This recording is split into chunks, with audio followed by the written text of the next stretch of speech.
दोस्तों, जीवन के कुछ कड़वे सच है जिन पे विश्वास करना ही पड़ेगा। ये ज़रूरी है कि जीवन की लड़ाई खुद को लड़नी है। मन में विश्वास कर लीजिए, कोई साथी नहीं है। खुद के जो सहारे हैं वो खुद बनो, और आप अपनी जो कमज़ोरियां हैं वो औरों के सामने जाहिर मत करो। किसी के सामने अपनी कमज़ोरियों को जाहिर करने का मतलब है आप अपने आप को भीतर से कमज़ोर कर रहे हैं। जीवन में पैसों की अहमियत बहुत है।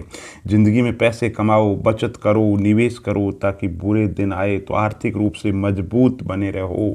पैसों की अहमियत बहुत है। जो लोग ये कहते हैं कि पैसे हाथ का मैल है, ये सही है कि पैसों की अहमियत जीवन में ज़्यादा नहीं रखनी चाहिए, लेकिन दोस्तों जीवन जीने के लिए पैसा भी तो चाहिए। ये बात और है कि पैसों की अहमियत का मतलब ये नहीं कि गलत तरीके से पैसे कमाओ, लेकिन पैसों का सही तरीके से संग्रहण, निवेश बहुत ज़रूरी है।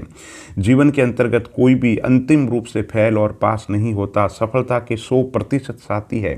इसलिए जीवन के अंदर हमेशा इस बात पे ध्यान रखिए, बिल्कुल फेल हो गए हो आप, जीवन के अंदर विफल हो गए हैं, तो ये विफलता कोई स्थायी नहीं है। जीवन के अंदर ये कड़वा सच है कि जीवन में हार और जीत का सामना सबको करना पड़ता है। अगर जीवन के अंदर हार हो जाए तो उस समय आत्मविश्वास कमज़ोर नहीं करना है, और जिस समय जीत की स्थिति में हो उस समय सातवें आसमान पे खुद को नहीं बैठाना है। और सबसे बड़ी बात, जीवन का ये कड़वा सच है कि कोई किसी तरीके की बात कहे, कड़वी बात भी कहे, उसको दिल से नहीं लगाना है। Don't take it personally. जीवन में कड़वे जो घूंट है वो सबको पीने पड़ते हैं, आप भी पी रहे हो। इसलिए जीवन के अंदर हमेशा इस बात का ध्यान रखें, लोगों की जो बातें हैं उन पे ज़्यादा ध्यान ना रहे। भावनाओं पर, विचारों पे, शब्दों पर काबू होना चाहिए, और जीवन के अंदर हमेशा मध्यम मार्ग अपनाना चाहिए।